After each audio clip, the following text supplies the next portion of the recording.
I'm Jesse Teese, owner of PestControlShark.com, and today we're going to demonstrate how to apply rodenticides, traps, and glue traps for rodents. The first product that we have on the table is the Protecta RTU Rodent Bait Station, and these come with a key. They're very easy to open, and the products that we use for these are either the contract blocks or the final blocks.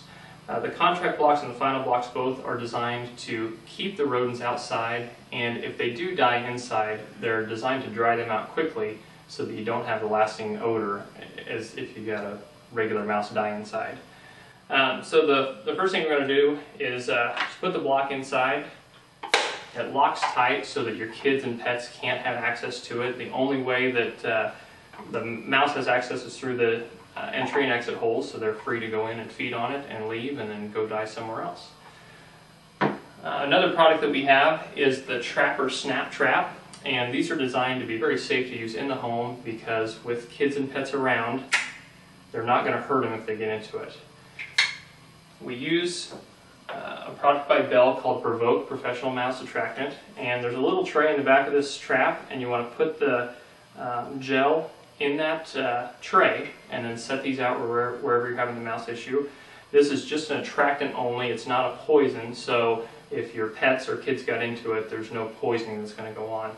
I also wanted to mention that with the baits that we have, if a mouse were to feed on the bait and die in your yard and your dog fed on the mouse that was killed by the poison, there's very, very little chance of secondary poisoning because of the amount of bait that the mouse consumes is so small, it's not going to affect the dog unless they eat a huge amount of the mice, and even in that situation, it shouldn't be an issue.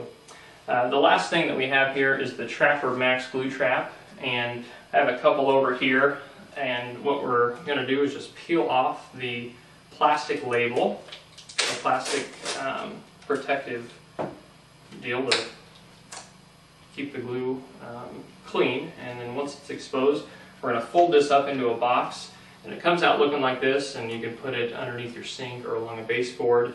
You want to keep it away from anywhere where your kids or pets may have access to it because it is very sticky, but it's also very effective at keeping the mice under control.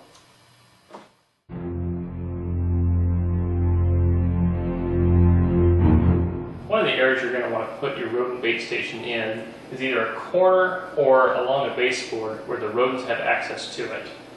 Put it right here in the corner so that the rodents can access it from either side and that they have free rein to go in and out of it.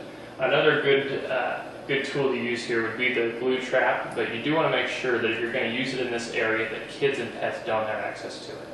Another great area to put these rodent bait stations is going to be underneath the sink.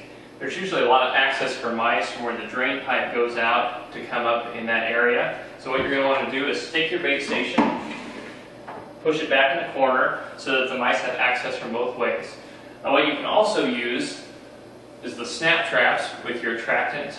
Just want to put that back in the tray and then set that in there so that it butts up against the edge so that as they're running along the base, they'll get caught in there. Or you can also use the glue trap. Just set it along the side, just like the snap trap, so that as they're running along, they'll get caught in it.